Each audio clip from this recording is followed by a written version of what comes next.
Hello and welcome to another Late Night Talk. My guest this evening is Tim Pratt. He's the author of numerous short stories, urban fantasy and science fiction novels. His latest novel is Doors of Sleep, which is currently available from Angry Robot Books. Let's go back to the beginning because I don't know your origin story. How did you get into science fiction and fantasy? You know, I was always a big science fiction and fantasy reader from the time I was quite young. Yeah. My parents, I grew up kind of poor in the South, in North Carolina, mostly. Traveled around a lot with my mom when I was very little, but from about 5 years old on, I was in the South. And we didn't have much money, but my parents were both big readers. So the house was just always full of, they'd go to a yard sale and find a box full of mass market paperbacks and just bring it home, right? And they especially liked horror. Really mass market horror was my mom's jam. And my great grandmother, who watched me in the summers, was a hard science fiction fan. Wow. Right? And so I would stay there, and I loved to read. And she had this guest room that was just full of bookshelves, and it was Clark and Asimov and Heinlein, right? It was my entire education in Golden Age SF, right? And I remember I stayed there summer after summer, and I read everything, or everything I wanted to. There might have been some things I skipped, right? But I read all of them, and I sort of came up to her and said, when I was 12 or whatever, I think I've read all of the books in the guest room. I'm kind of bored. Can we go to the library? And she said, you haven't read them all. Come here. And she leads me into the room, and she opens up the dresser drawers, which I'd never touched because not my dressers. Yeah. There's no clothes in the dresser drawers. They're just full of mass market paperbacks. Oh, wow. So I really credit her with getting me especially into this genre. And she didn't like short stories. She only liked novels. So if she would accidentally pick up a short story collection somewhere, she would fling it at me in disgust. And so that's when I got to take those home. So that's where the love of short fiction really developed. And I've been writing. I started submitting stories in high school and collecting rejections, from the time I was probably 14. I think I got my first rejection letter from Weird Tales when I was 14. Wow. My parents got me a manual typewriter. Very excited to get an electric typewriter when I was in high school. I didn't type on a computer until college, really, and just kept submitting. And when I was in my 20s, I started to sell a little bit to the small press here and there, and I just kept going. Wow. You'll probably know this, especially given your, as you said, your grandma's love of science fiction. But I do a podcast about action movies, and we got to interview Michael Ironside. Oh wow! And he was, because it was the 30th anniversary of Total Recall. And we spoke to him about that. And as part of the kind of just chatting to him about other things and science fiction in general, he said, yeah, so my granddad used to be part of sci-fi. He said originally sci-fi was a magazine and it wasn't for people. It was a limited, it was a closed thing with Heinlein and a bunch of others, like a club, a book club thing. Wow. And he says, and his granddad was apparently a member of that too. And so he knew all of these guys. Wow. And then he goes, yeah, that's my granddad. And I was like, we were just like, what? And he's like, yeah. And then they opened it up and made it a public thing where people could then join Sci-Fi magazine, I think it was. And then it grew, and we were just sat there like, wow, your roots go way back beyond mine compared to Sci-Fi. I was just like, I had no idea. And he's like, yeah, my granddad knew Heinlein and Asimov and this one. And we were just like, wow, I had no idea. Yeah, my late boss at Locus magazine, Charles Brown, the founder of the magazine, who passed away some years ago, he was friends with Heinlein. Heinlein lived down on the Central Coast in Bonnie Doon, near Santa Cruz. And after he died, he gave his book collection to Charles. So we had in the basement at Locus, we had Heinlein's paperbacks, right?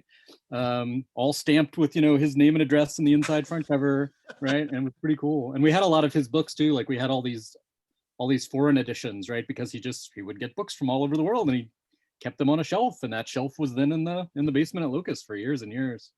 Wow. It was pretty cool to touch history, Yeah, this is it. So were those your biggest kind of influences in the early days then, all of the sort of big original sci-fi names? They really were. It's funny that I do so much fantasy writing, especially earlier in my career. I've done more science fiction lately. Yeah. I remember a big thing for me was when I was probably 14 or so, I went to the county library and saw the first volume of the year's best fantasy and horror, the Datlow Windling series. And I actually have on a shelf back there, you can just see them up at the top. I have all 23 volumes on my shelf back there. And those are still such a great education in modern fantasy. And I'm in a couple of them, right? So I got to this thing that had been so foundational for me reading, discovering, Joe Haldeman was in there, and Jonathan Carroll, Charles DeLint, Tanith Lee, right? All of these writers Lucius Shepard, people who were big influences on me. Then many years later, I got to be in the book a couple times, which was a real high point in my career.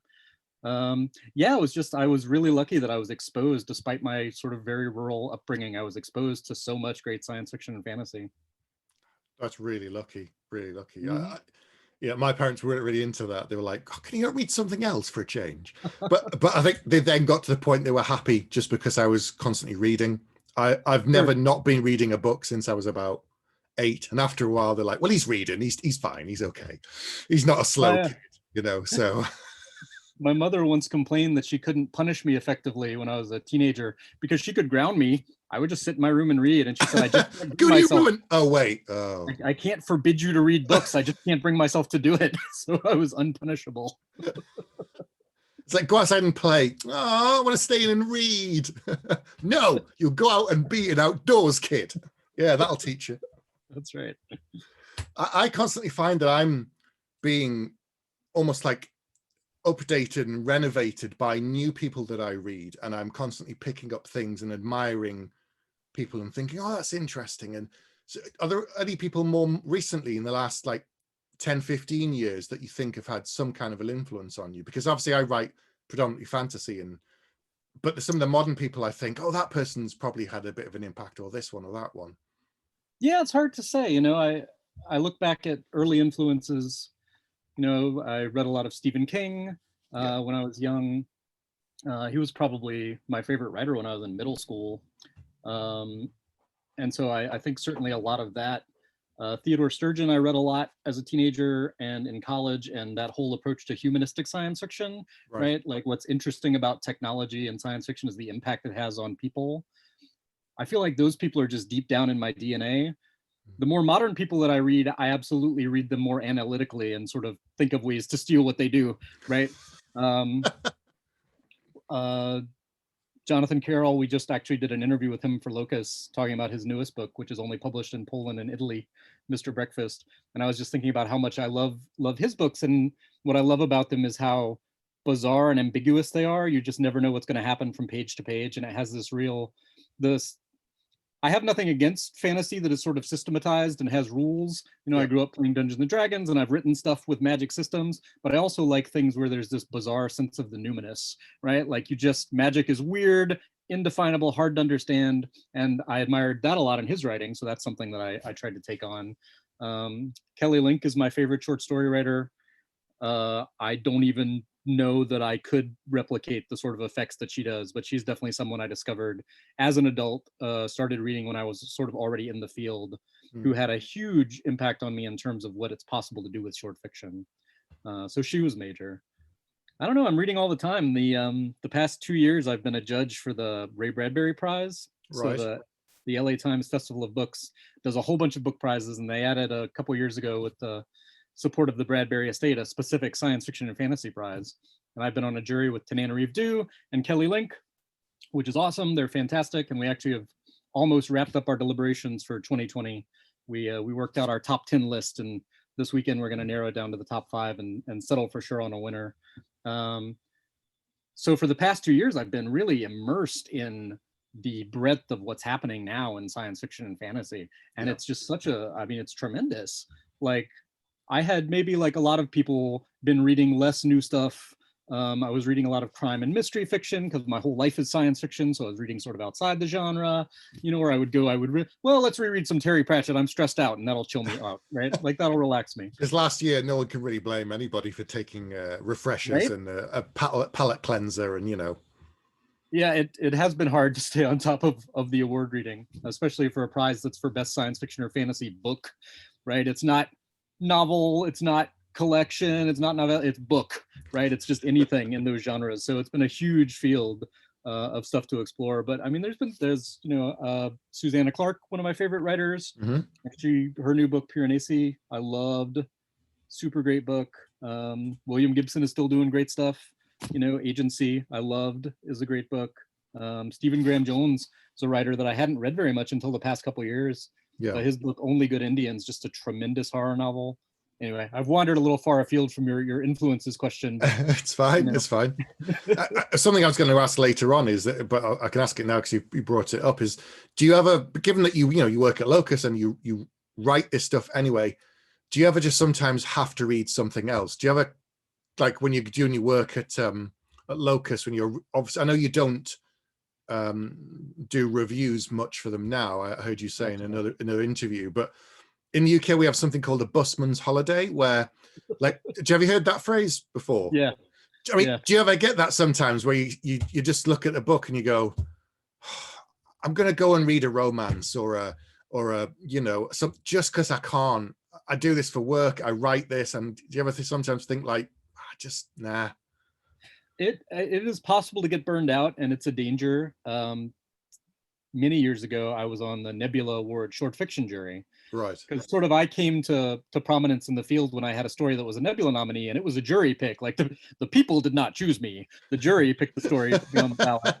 Right. And that kind of really raised my profile in the field a lot. And so I thought, this is important. I should give back. So I was on the jury. And I really tried to read every piece of short science fiction and fantasy that was published that year, which is hard to do, but I was at Locus. So all the magazines came through, right? And I would spend every single lunch break and I would stay late and I would read, right, everything that I could. And by the end of that, I never wanted to read a short science fiction or fantasy story ever again. Yeah. I was, it's amazing that I could even write any of it. But I've always been a big crime and mystery fan. I love Donald Westlake. I love Kate Atkinson, Tana French. The Dublin Murder Squad stuff is really fantastic. There's tons of Ken Bruin, the Irish writer. Lots of crime and mystery, and that tends to be what I fall back into. And I like romance too. I read some romance, especially like Jennifer Cruzy romance that will sometimes have elements of crime or sort of thriller elements. And I even like the sort of unreliable psychological thriller female narrator thing that has been so incredibly popular, right? The Gone Girl, right? The Gillian Flynn sort of things. Yeah. Because I love unreliable narrators. I love big twists. And I read one recently. What's it called? It's by Amy Malloy, I think is her name. It's called Good Night, Beautiful. And it's one of those unreliable narrator, female character driven kind of books, but it's so self-aware. Like there's a character in it who's a professor of feminist literature who's talking about those kind of books. So it's very meta. Very meta, yeah. and I appreciated that. And the first twist, about a third of the way in or a quarter of the way in, there's a big twist that just completely caught me by surprise. And that does not really happen, right? I've been writing, like, people hate watching movies with me because I'll be like, oh, what's going to happen is this, right? There's the killer. Like, right. Well, we're 5 minutes in. Come on, Tim. you spend so long, you know how it is, right? We spend so long thinking about stories. And when something can really blindside me like that, I actually went and reskimmed the beginning. I was sure she had to have cheated, right? She had to have not played, but she played fair. She just used my assumptions as a reader against me. And later on, there's the feminist teacher is talking to a horrible, guy who took her class just because it's a class on feminist literature and there were lots of women in it. And he says, well, you've almost convinced me I should question some of my assumptions when I read. I was like, all right, you don't need to stick the knife in. I know. We get it. Yeah. It's a fair cop. So yeah, I really do read outside science fiction and fantasy, but I find, I'll read some of that and then I'm refreshed and then I can come back to it. And there's such a wide array too of science fiction and fantasy. Like sometimes I like grimdark fantasy, but sometimes it's a little bit too much knife wounds that are full of mud.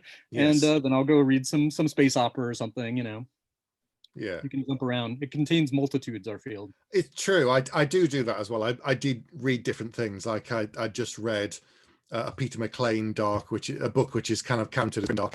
I enjoyed that, and then I went and read something else. But every now and then I'll read some like Joe Lansdale, some of his Hap and Leonard books, which I love. I mean, they're so refreshing. And they're always short, but he is a master. He does so much with so little. I admire him absolutely. He's phenomenal at what he does. And I can pick up on his books, read that, and I have fun. It's exciting, but there's no supernatural, there's no weirdness in. And it's like spending time with these characters, and then I come back and go, okay, now I'll tackle a 700-page Bradley Beaulieu, the next one in the series. I love Brad. I love his books. I'm going to talk to him probably in a couple of months about his stuff and all sorts of things. But every now and then I'm like, okay, I've just done a 700-page book. I need something different. I need like a complete change because I'm writing it, I'm reading it. I'm like, yeah, I got to have something else. Cleanse the palate. Yeah, this is it. This is it. So you've written a lot of short stories. I think I've written half a dozen short stories in my entire life. I just, for whatever reason, I can't do it. I haven't got into the habit. I haven't practiced it. So one of the questions is for me, but other people as well, is how do you know when you have an idea that it's only worthy of a short story and when it can be expanded? Because take something simple, like when we were kids, you'd play Invisible or Fly.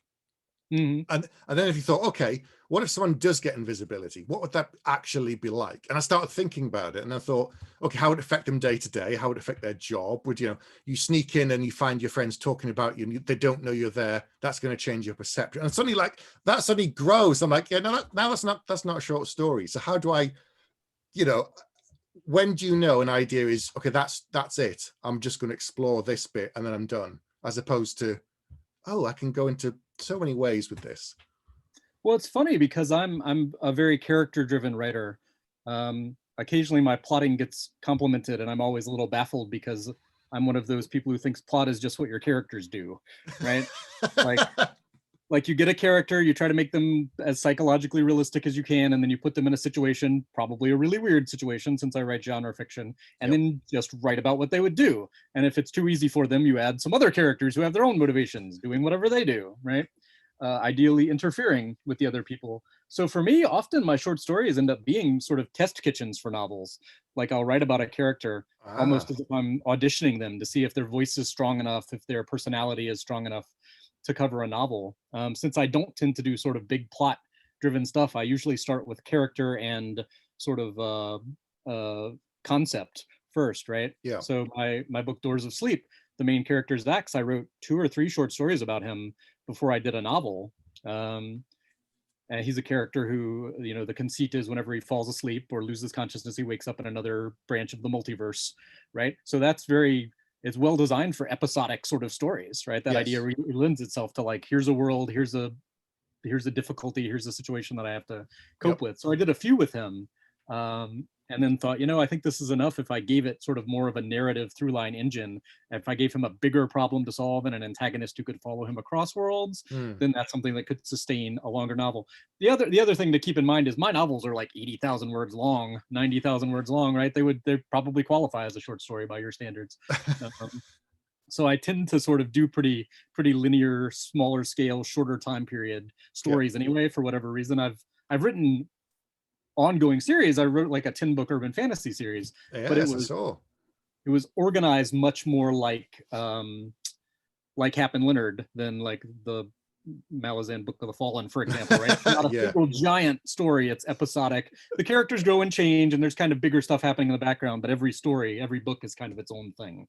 Sort of that mystery crime novel approach. So for me, it's really like whether I feel like the character is interesting enough for me to want to spend 300, 400 pages with them. And if they are, then I just scale up the kind of difficulties that they face, right? It's really, for me, it's about, are these characters that I want to spend time with, either because I think they would be wonderful people to hang out with, or because they're so, in the case of many of my villains, they're so awful that I'm just fascinated by them. I just want to watch what horrible things they're going to do next.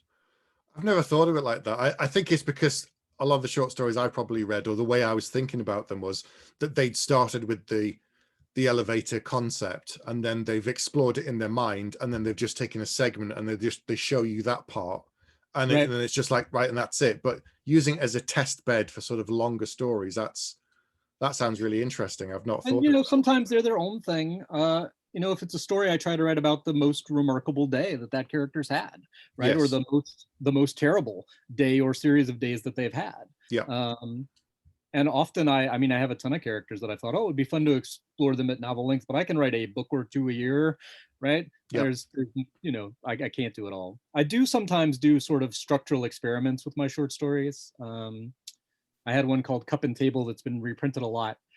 That was originally an anthology that Dave Moles and Susan Grappi edited, called 20 Epics. They wanted short stories that felt like they had epic fantasy feel. And I thought, well, how do you do that?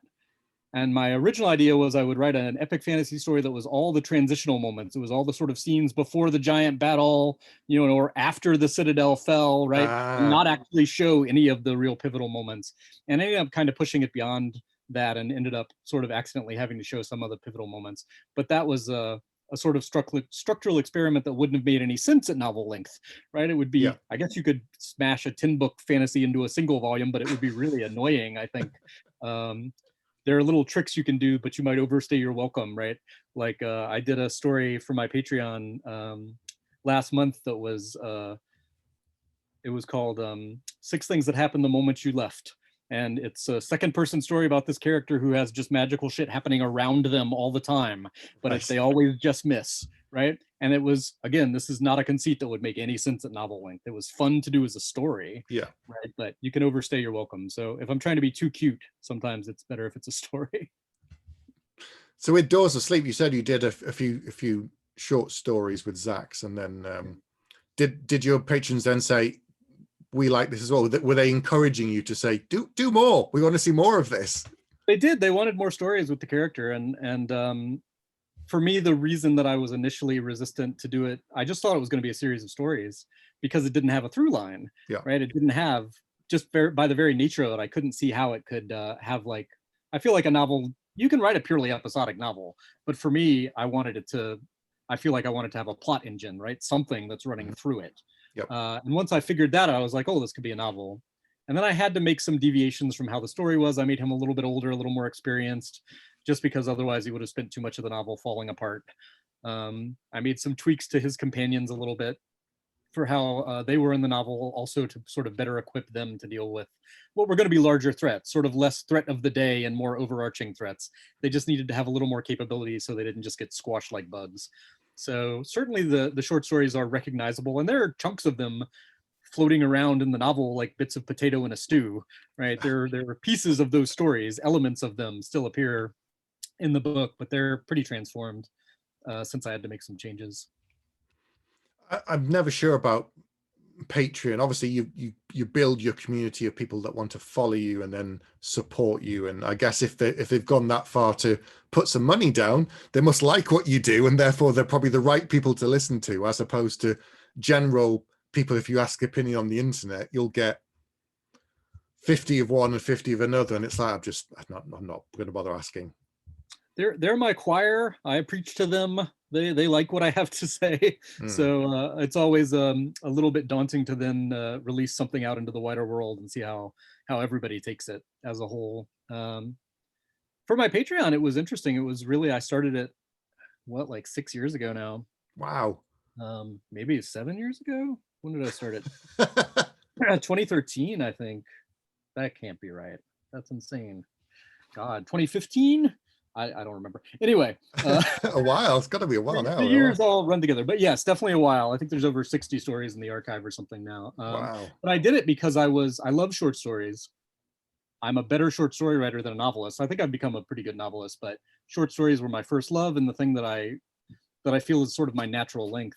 And I wasn't writing them anymore, right? Because I was writing novels. I would do a story if I got invited to a project, to an anthology or something. Yeah. But when I was starting out, I was writing a story a month. Like that was how I was, that was something I used to talk to the late Jay Lake about. We kind of came up at the same time, me and him. And he was more prolific than I was. He would write a story a week sometimes. Wow. And his whole thing was, if you keep doing it, right, you're going to build those muscles, right? You're going to figure out how to solve all kinds of different story problems, how to write in all sort of different genres. And I could not go at it as hard as he did. I never had that much energy. But I wrote a lot of short stories. And I realized, this thing that I love the most, that I'm probably the best at doing of anything that I do, I'm not doing it anymore. Yeah. But what I'll do is I'll trick myself. I'll start a Patreon. I'll promise a story a month. And if enough people, 50 people sign up and want to give me money, then I'll feel an obligation. I'll owe it to them. Yes. Right? And it worked. And I was able to recenter short fiction in my life. And it's great because I can really experiment. I can use it as a test bed for novels. I can use it as just an experimental thing to play with structure.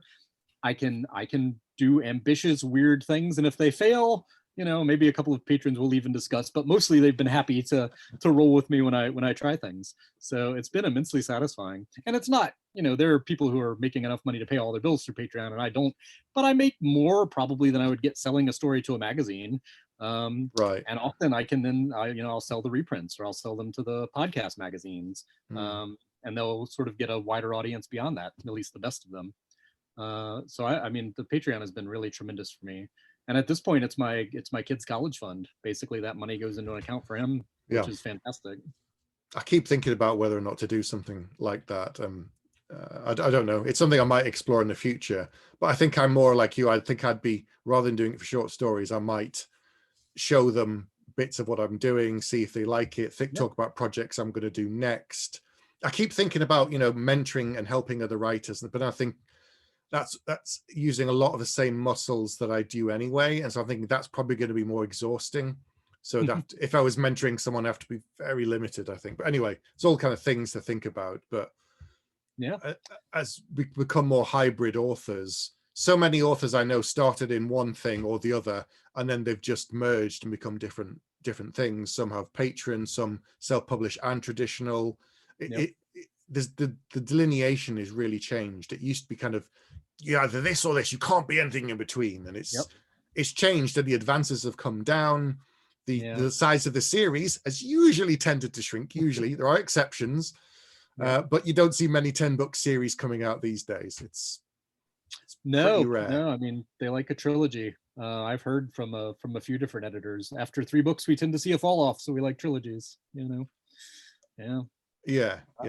rare. I think the most recent one of a big series that I know probably is Bradley Bowley. He did his 6th book of the series is coming out this year, but that was a kind of I think he did 3, and they were like, it's going well, and then they probably gave him another 3. Right. And I remember back in the day, Adrian Tchaikovsky with his 10-book series, he'd done 3, and he got that. Then he signed him up for another 4, and then they signed him up for the final 3. But there was no way they're just going to hand out a 10-book deal to anybody. I mean, no, it's true. Yeah. Brandon Sanderson's keeping his going, right? He's got his two 5-book series that are conjoined to form a single big epic thing. Right. There's a few, but it's definitely not the norm anymore. Yeah, they're kind of the tip of the spear people, really. Yeah. I really like Doors of Sleep. I really, really enjoyed it. It was fantastic. I love Mina. She's brilliant. But I did an online convention last week, and we're talking about bad writing advice. And one thing that someone brought up is you're never supposed to start a story with someone falling asleep. That's right. You shouldn't have that in chapters. And Adrian, like you, said, I did that in one of my books. I do it all the time. And I thought, I've just read Doors of Sleep, and he does that in every single chapter, sometimes multiple points in a chapter. Tons of sleeping. Yeah. All the time. I was like, why was it a bad rule to begin with? I don't know why. I think what I've always heard is, the character who wakes up in a white room and they don't know what's happening, right? That's because you're just externalizing your own writerly state of not knowing what the hell is about to happen in your story, right? it's you staring at your blank page, desperately trying to think of something. It's Bobby Ewing in the shower. You wake up and it was just a dream the last 2 seasons or years or whatever. I remember that. Snow globe. I'll go back to those kind of things. Oh dear. So when I first started reading Doors of Sleep, I thought, this is just me, I thought Doctor Who and Quantum Leap. Any influence at all on the book? That's exactly what my agent said. It was pretty funny. Oh, okay. Yeah, no, I sent it to her and she said, this is great. It's like a cross between Doctor Who and Quantum Leap. The Quantum Leap stuff was not conscious, although once a couple of people pointed it out, I did watch it with my mother when I was young. That was our show that we would get together and watch together. And I think that's certainly that sense of a do-gooder who has no control over where he goes. Yes. But when he lands, he's going to try and make things better. Must have been deep in my subconscious. The Doctor Who thing, I did very much think a character like Zax, if he doesn't have companions, is just going to be utterly unhinged, right? I mean, you need somebody to talk to, first of all. Yes. And the opportunity to create emotional pain in the character by having companions. His life is so precarious, and there is a moment in the book, I think one of the most wrenching moments, when he gets separated from one of his companions. That was too good of a character problem to pass up, right? I had to have people with him for that, and I think it does very much owe, and I watched a ton of Doctor Who, the new Who, especially with my son, right? Yep. Less so now that he's 13, maybe too cool for that, but we watched a lot of it, many years of it when he was younger. So I think that stuff was all floating around. And there was I never liked the show very much, but I liked the idea of the show, that old show Sliders, which was about uncontrollable travel through the multiverse, right? And so that had to be there too. But my thought was always, it's a world where the sexism is mostly against men and women run everything. Oh boy, right? That was very boring to me. I wanted a world where the sexism was against people who were robots or people who were snake people, right? Like, give me something weirder. And so I very much tried to write, and I like alternate histories. I like an alternate history that hinges on a tiny little change. I think there's a great satisfaction in that kind of writing, but it's not what I wanted to do. I wanted to do big, garish, widescreen. Every world is just totally bizarrely different. They will adhere to basic physical laws of the universe, but beyond that, I just wanted it to be wild. Yeah. I mean, that's one of the limits, probably because of budget of Doctor Who. Right. It's like, why are we always in London? And why is it 90% of the time Earth? I'm like, all of time and space, and it's always Earth. Come on. I mean, CGI, the price has come down. They showed you what you can do in The Mandalorian with the volume. Go somewhere else, please. I stopped watching years ago. No, I can't do this anymore. Anyway, that's just me. But yes, I really like the fact it did echo more so, I guess, like with Quantum Leap, because there's that thing of he is himself, he's not someone else. And whenever he lands, he has this innate sense to do good, because his job back on his home planet is he's a negotiator, I guess, or problem solver anyway. Zax is, so that when he lands, he's always trying to help people. Also, he's trying to find the good in people. Like, I don't want to spoil anything, but there's that one planet where with the airships, and the person is like a big game hunter. Yep. I think it was me. I would have punched him in the nose. But Zax is like, no, let's try and find the good in this person. I'm like, oh, come on.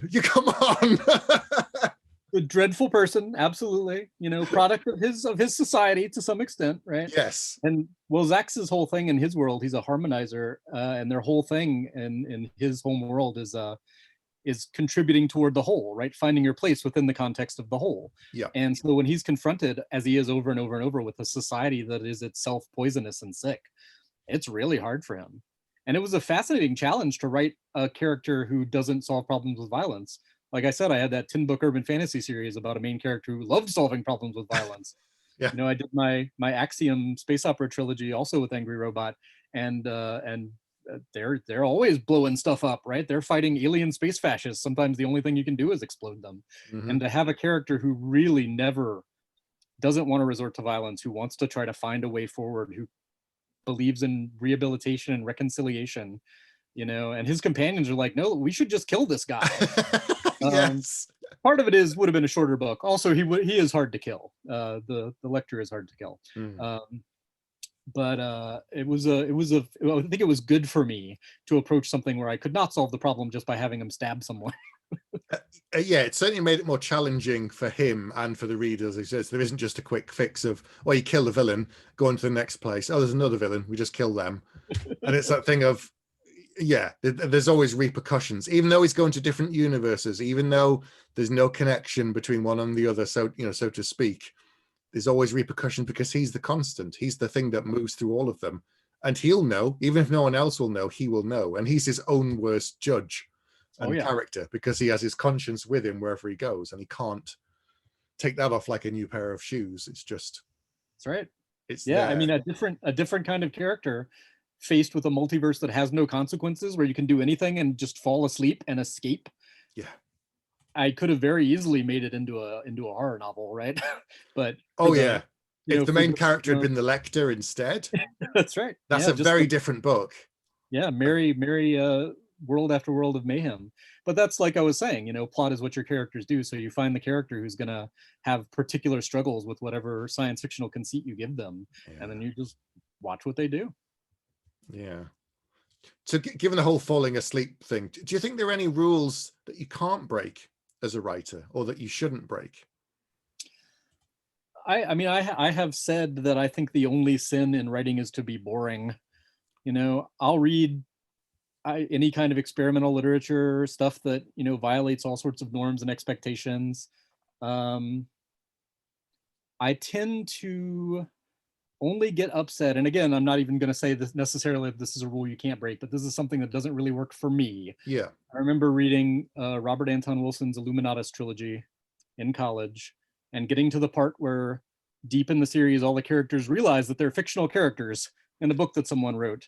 And at that point, I flung the book at the wall, right? Because I think if you're going to cut the legs out from under your entire structure, Yeah. I don't know that I want to fall down with you, right? I can see the fun, but I tend to believe in playing fair with your world and with your characters. But then I say that, but one of my favorite books is The Two of Them by Joanna Russ, where partway through the book, she as the author just intrudes and says, I don't think this character that I had in here is working, so we're gonna get rid of them. Right? This is going in a direction I don't want to go in. And that struck me as just whimsical and experimental for whatever reason. So if it's done well enough, I think you can break just about any rule, right? Excuse me, just don't bore me. But again, what bores me might not bore someone else. I'm not a huge fan of, you know, police procedurals or legal thrillers. I tend to read crime novels about criminals or about, you know, grotty PIs, you know, slumming through back alleys. That's more what I like. But other people love a courtroom drama, right? Yeah. So no, I mean, there's a world of experimental literature out there sometimes that does fascinating things. Yeah, I think it's good to know the rules. And once you know them, then you can sort of knowingly subvert them. If you pick up something and it's clear that they just have no idea how point of view works at all, right? Bad but then there's extremely, you know, successful bad writing. Dan Brown's books often have first person or characters close third person who are seeing things that they could not see from their vantage point, right? You have like these intrusions of omniscient, right, describing things that the character whose head you're in can't see or be aware of. And it's an ungainly blend of omniscient and third person. I think it's inelegant, but obviously hundreds of millions of readers were fine with it. So well, yeah, E.L. James is the other one that started out of fan fiction, and, you know, arguably I'd say badly written, became an international bestseller and spawned 3 films and spin-offs. And if you scratch somebody's particular itch, like if you hit whatever their favorite button is, they will forgive so many other things, which honestly is something I've taken comfort in as a writer, right? Like I'll write a novel and I'll be like, well, this could maybe be paced better, or, you know, maybe this character is not absolutely as psychologically true, nailed down as I would like them to be, but boy, the eyeball kicks are great. You know, there's some cool, weird shit in this that people are going to really like. You know, if you give them enough of what they want, then they'll forgive maybe the things that are your weaknesses. Obviously, we should all strive and we should keep trying to be better at what we do and shore up the places where we're less effective as writers. And I am always studying and learning, trying to expand my skill set. But at the same time, I absolutely lean into the things that I am naturally good at and that by inclination I have practiced a lot, right? And the people who love it are going to love it. Yeah. It's Grant Morrison. Most of his comic book stuff I really love, but when he does that too, when his characters sort of jump out of the page and start doing things, I just like, yeah, if I'm trying to buy into the world that you've set up and the characters and everything that you've created, that's okay. But then when they break the fourth wall and talk to the reader, or they climb out of one panel and go into another, I'm like, no, I'm out at that point. Yeah, I mean, it can break that immersion, right? Like that sense that you're immersed in what David Mamet called the vivid continuous dream when talking about filmmaking, right? It takes you out of it and it becomes an intellectual pleasure. And it can be a pleasure. Like it can still be, I've read metafictions that I've quite enjoyed, but my favorite kind of fiction is where I disappear into the world and where you trick my brain and you trick my mirror neurons into thinking that I'm reading about real people and their real problems. So to then have that undercut, that tends to be the thing that throws me out of fiction. And you know, clearly it's a matter of taste. So tell me I don't like big time jumps either. I'll just complain now. I don't like it when I'm reading a series. I really enjoyed The Expanse. Then they jump 30 years ahead. I can't do it. Oh, okay. Too much discontinuity. Just bothers me. Irrationally. I don't do it. And I don't do it in my stuff. I never have a big time jump like that.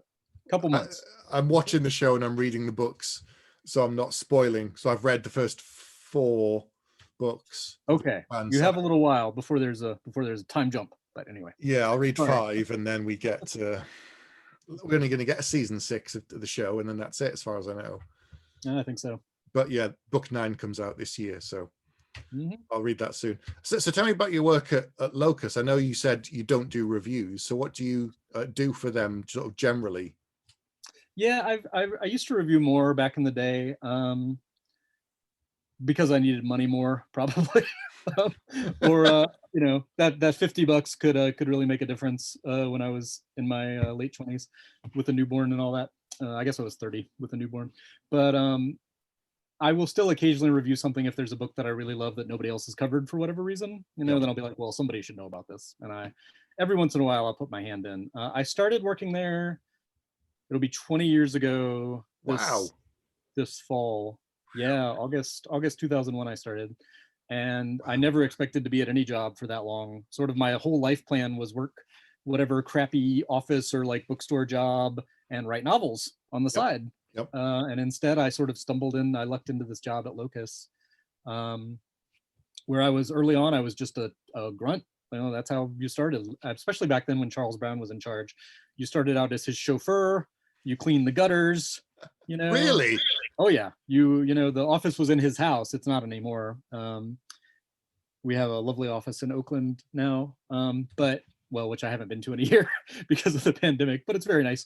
But anyway, we were in his house, so like I would like resurface his roof. That was one of the jobs that I would do back in the day. But gradually, I took on more and more responsibilities, and I do editorial and production, so I split my time. I do most of the news writing. I write the obituaries, which is probably the part of the job that I take most seriously. I don't know, feels the most like a sacred trust, I guess. Yep. I do the obits and edit the interviews. Every once in a while, I'll conduct an interview, but more often I just take the 40 pages of transcript and turn it into 20 pages without sentence fragments and or connect to the two thoughts. When they go 7 pages later, that thing that you first asked me about, let me finish answering that question. So I stitch those back together. I do all that sort of thing. And I do a lot of the actual production work in the desktop publishing and InDesign and Photoshop, putting the magazine together. Along with my managing editor, Kirsten, we split the production work between us. And I love both. When I first started taking on writing duties at Locus, which was a long time ago, I was deeply afraid that it would mess with my ability to write fiction.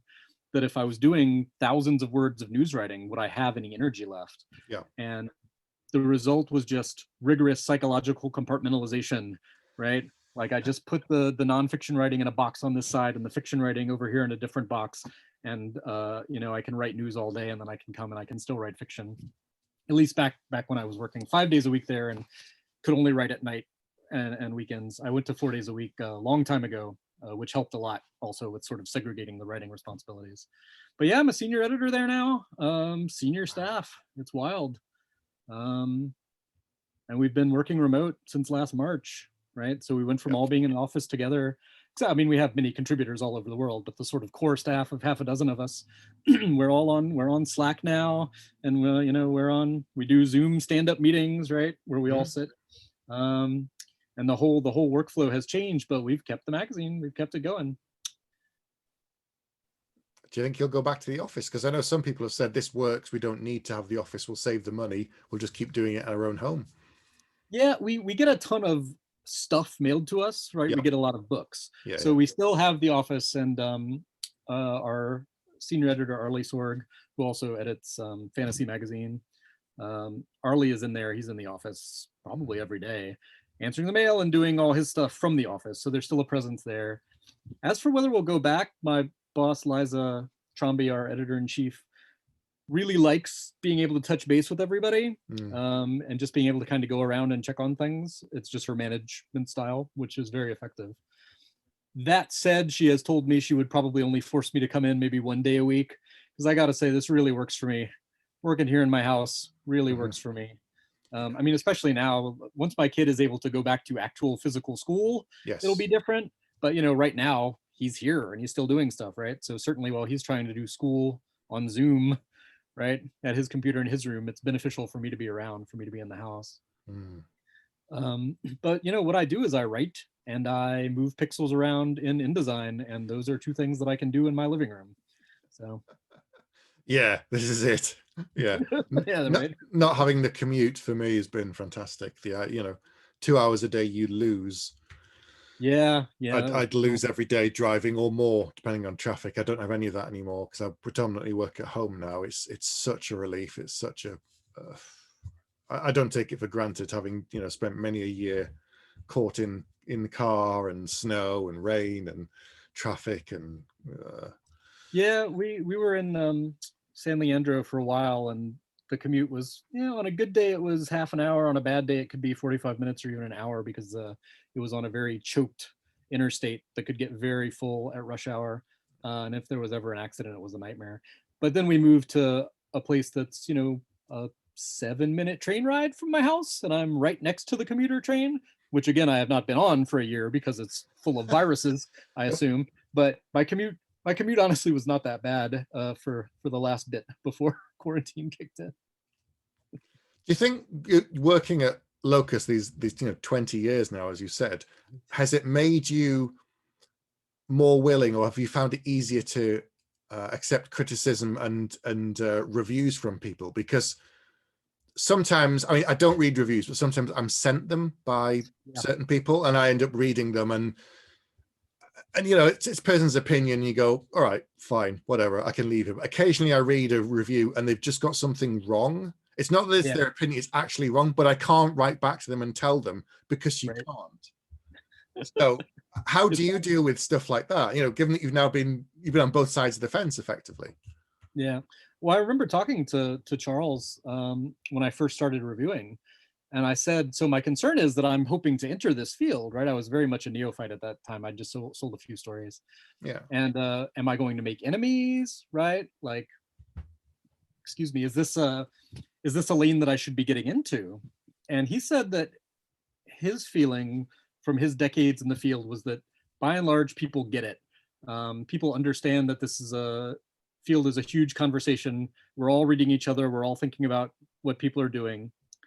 His directive was always, if all you have to say about the book is that it's a piece of complete trash that no one should bother with, he didn't want to waste column inches in the magazine on saying that, right? You could damn the book just by ignoring it. Don't give it that much attention. Yeah. Right. So he was fine with mixed reviews, and I have profound issues with this book, but it's valuable because of whatever. Yep. Right. So his policy was the book should be worth talking about.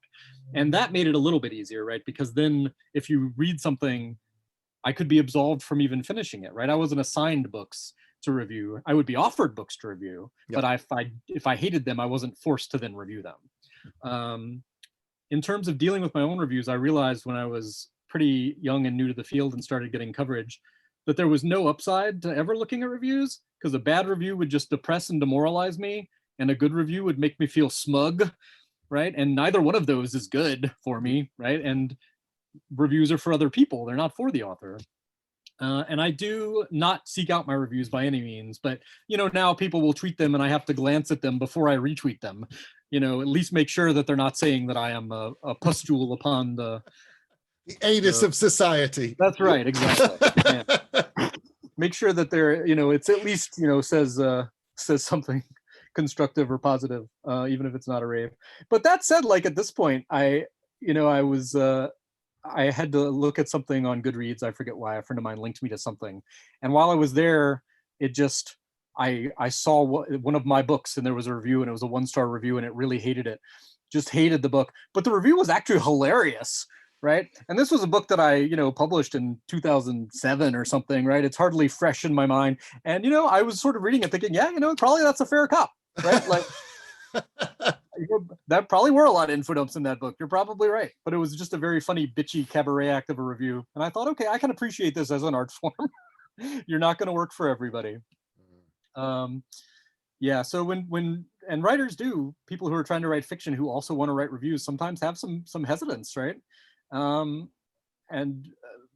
to them, I can only say, I think most of us, after you've had a couple novels out, after you've gone through this ringer a few times, and after you've seen the divergence in reviews, right? I've had books where one reviewer absolutely panned it, thought it was garbage. And I mean, prominent reviewers, like in trades. Yeah. I've had, reviews in the trades that were diametrically opposed. And what you realize is that once you get beyond the basic competencies, so much of it is subjective, right? Like once you can kind of put a story together, right? And you're not making giant novice errors. So much of it is just down to personal taste and whether what you're doing works for somebody else. You know, Yeah. like Shirley Jackson said in response to the letter she got from a reader who hated her work. If you don't like my peaches, don't shake my tree. Very true. Yeah, yeah. I just remember, I think it's got to be a few years ago now, that somebody said something about an Anne Rice book and she engaged with them and got Yeah. into this like on and I was like, oh no, one, you're Anne Rice, and two, oh really, no, don't, come on. She'd be No. doing it wasn't like he was fresh. It's like she'd been writing for 25, 30 years at this point, and someone gave her such a bad review that she engaged with them. And Yeah, I mean, at some point you just you console yourself with your giant pile of money, I would think, yeah, right? you know, she obviously not walking around going, I'm Anne Rice, but equally the rest of us are going, yeah, you are. Don't be doing that. You know, it's just you've earned the right to be a bit smug at the position you've achieved. So you shouldn't be doing that. Yeah. I mean, I once had a person comment on one of my books, and not offense to you, Tim, he was an American who brought some of his own baggage to the review, saying, "Oh, blatantly, this is about the change in the military and don't ask, don't tell, and that's what he's writing about." And I went, "What's this? Don't ask, don't." I went and Googled it, and I was like, "Oh, okay. No, I'm English. I didn't know that, but I do now. Now I know about this change in the military. Oh, I do. Okay, no, but I can't go and tell him that. I can't go. That's your baggage. You've made that up. That's not me." But people get what they get from what you write. I had yeah. a book once that had a villain in it who was a cannibal, and I had someone write to me infuriated that I was promoting cannibalism as a lifestyle. And I thought, really? Really, that's what you got from the book. That's yeah, all right. The whole story, and that's what they pull on. Yeah. Yeah, you can put it out there, you know, but you can't do anything about how it lands. So I know they said you should never chase writing waves. Like we've said this, that, you know, the books that are coming out now were picked up 1 to 2 years ago. Yep. So if you suddenly start writing about sparkly vampires now, it's not a good thing. But is there anything that you personally you would like to see in more of in the future, or something that, you know, because space opera seems to be on the rise now, with perhaps because of the Expanse and the popularity, perhaps because of other things. There's more grimdark coming through that's now going to TV. I mean, what would you like to see more of as a reader, I guess? I will say that I have been just pretty satisfied by the breadth of what's happening in science fiction and fantasy, even from major publishers. You know, like I've been reading for the LA Times, and I'm just seeing such a huge array of hard science fiction, of, you know, spaceship stuff, of what we used to call back in the old days planetary romance, right? Stuff that's not necessarily about flying the spaceways, but is still science fiction. You know, epic fantasy. We're not seeing as much of the big series epic fantasy anymore. And I mean, on the one hand, there's plenty of old big series epic fantasy that you can still go back and read. Yep. But if you want new stuff, that's maybe a niche that is not feeling super full. But to me, we're going from strength to strength. We're seeing more and more writing from voices that have not had a lot of prominence in science fiction over the years. You know, we're seeing more stuff by indigenous writers and by Black writers. People who were not anywhere near as prominent before are now finally starting to be picked up by major publishers and getting books out there. Still nowhere near as much as it should be if you actually, you know, look at the statistics, but I feel like the trends are moving positively. And the sort of stuff that the award nominating pools, that the juries, and that the awards that are voted on by readers, the stuff that they're choosing to honor is going to not just the same old stuff that we used to see all the time. I feel like 1,000 flowers are blooming. I can't think of anything that that I feel like there's a huge lack of. You're not seeing as much of the sort of early 2000s urban fantasy kind of thing, which I did really love. The sort of stuff that would mingle crime and thriller elements with magical elements. There's still some of it. I think that it's probably more that the market was really, really glutted for a while. Yes. And I mean, I wrote some of that stuff. I was in there glutting the market along with everybody else, you know, around 2007, 2008, I was doing a ton of that stuff, and even on into the 2010s. But no, I mean, I've been really impressed by everything that's out there. I feel like because there is such a huge array of different publishing options now, because there is small press stuff, no novellas. I would have said, had you asked me 4 or 5 years ago, oh, I wish I was seeing more novellas. Now there's novellas everywhere. They're becoming a dominant form in the field. Yeah. I feel like there's just so many more niches that can be filled. And as a result, maybe individual books aren't becoming blockbusters as much, but I think it's so much easier to find your audience and for your audience to find you and to find the kind of thing that you want to read. If you like dinosaur or human erotica, it's out there, you can get all of it that you want, right? Chuck Tingle, isn't it? That's right. Yeah, we know about that. Award, Chuck Tingle. Good Lord, yeah, there's enough of that, plenty of that. Yeah. One thing I find I sometimes struggle with, I don't know if you do because you're constantly working on different things, but when you're working on your current work in progress, are you constantly coming up with ideas for the next thing or the next thing after that? Oh, it's maddening. It's awful. Yeah, no, I have notes on my phone. I've just jotted down everything from lines to paragraphs. When I sit down, I write a Patreon story every month, and I sit down and I have a file of like openings, or sometimes it's just a line or an image, and sometimes it's whole paragraphs, right? Sometimes it's the starts of stories, and I just jot them down and I try to move forward. If I jumped around and followed every impulse, I would never get anything done. But yeah, I mean, I've had ideas. I've had an idea for a big sort of post-apocalyptic thriller that I've wanted to write for years, but it's kind of weird, and I don't know that I could sell it on spec. So I want to make sure that I can pull it off before I try to sell it. Right. And I just haven't had a gap in my schedule of 6 months to try to write a book. Right. I've been, not that it's a problem, but I've been, selling stuff on spec. I've had contracts that I have to fulfill before I can go to something weird like that. So yeah, absolutely.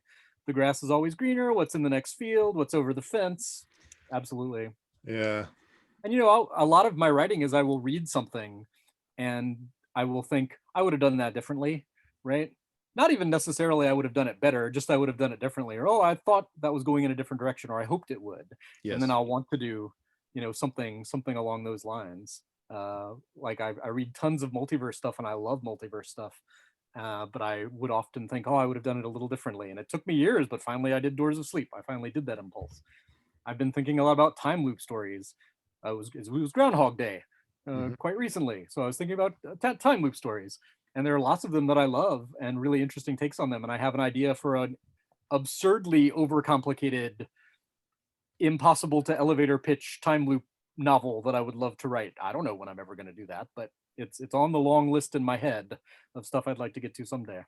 Have you seen Russian Doll on Netflix? I have, yeah. Very clever time loop story. To begin with, I just thought, and then after a couple of episodes, I'm not going to spoil it for those who haven't seen it, things start to change and you go, okay, there's actually more here than I thought. Oh yeah, no, there's extra stuff.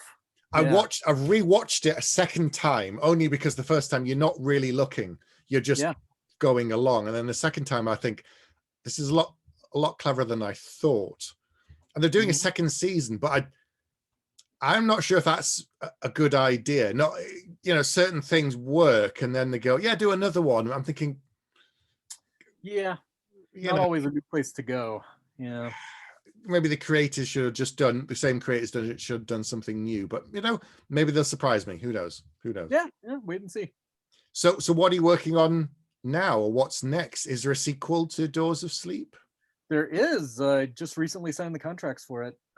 It's called Prison of Sleep, and it is more of the same, but with a different sort of narrative through line. It has some, like one of the questions in Doors of Sleep is, why did this happen to Zax? Why did one day when he was a young adult, did he go to sleep and wake up in a different universe? And he has various theories, and the lecturer, who is the mad scientist that he spends some time with in the book, was fascinated by this question and also had theories. And I do know why it happened to him. Just checking. And I did work it out. Right. I didn't leave that as that's something I'll figure out in book 2. I did work it out. And so in book 2, that will be talked about, and it'll have some consequences and repercussions for how Zax is living his life. And he will have sort of a new goal, something else that he's working on. But the great thing about Zax is you can give him a mission of vital importance and tell him he needs to go do it, and he will be distracted by the first cat that's stuck in a tree that he sees, or the first person whose car broke down on the side of the road, or whose space car broke down on the side of the space road, and go help them, right? He just can't help himself, right? He's got to help people. So it'll still have a lot of the episodic feel that I really liked. One of the only things negative that I've seen in reviews about it is, oh, well, it feels, when it starts out, it's rather episodic, and you don't really spend enough time in any one world. And to me, this is like complaining that your chocolate caramel is too sweet and gooey, right? Like, this is just what you get, right? Like, be forewarned, if you pick up this book, you're going to go to a bunch of different worlds, and it's going to feel kind of episodic. And if you don't like that, totally valid response, but this is maybe not the series for you. So I'm still gonna do that. I'm still gonna dazzle myself with a new world every few pages, but it will still have a narrative engine, and we'll have there will be a lot of Mina in it. So good. I mean, I love her. I mean, some of the worlds that were so interesting, so fascinating, I did want to spend more time in them. Sure. But then you go, ooh, but then, equally, there are some that you spend a lot of time in and that you wouldn't want to spend some time in. So it's a balance, but it's that thing of, you get vanilla for a whole book, or you get all 57 flavors of Baskin Robbins in one book. Yeah. I'll go for the 57. That's what I would go for. So. Well, and some of those flashes of worlds were ones that, if I had spent more time in them, the vast implausibilities would have become perhaps a little too much to bear. Whereas if you see a flash and Zax is just interpreting it however he interprets it, and True. you can get away with weirder stuff. Yeah, because this is all through his lens. There's a couple of moments where it's not from his perspective, but generally it's that thing of, what is he seeing what we think he's seeing, and how reliable is it? And well, yeah, if you drop somebody on planet Earth in our branch of the multiverse, and you drop them in the middle of London versus you drop them in the middle of the Kalahari, they're going to have radically different ideas of what that is. And Zax only ever sees his tiny little glimpse of whatever he sees until he falls asleep. He's got a couple of days, and that's it. Just That's right. Yeah. It's that thing of like you land in Westworld and you think everyone's crazy trying to kill each other, and it's like, that was a theme park you landed in. Oh, okay, entirely possible. Yeah. Fantastic. Do you know what you're doing after that, or are you working on prisons now? I'm about to start it, actually. It's due in the summer. I mean, I have outline and lots of notes and all that, but I'm about to start doing the actual writing of it. I'm finishing up a short story now.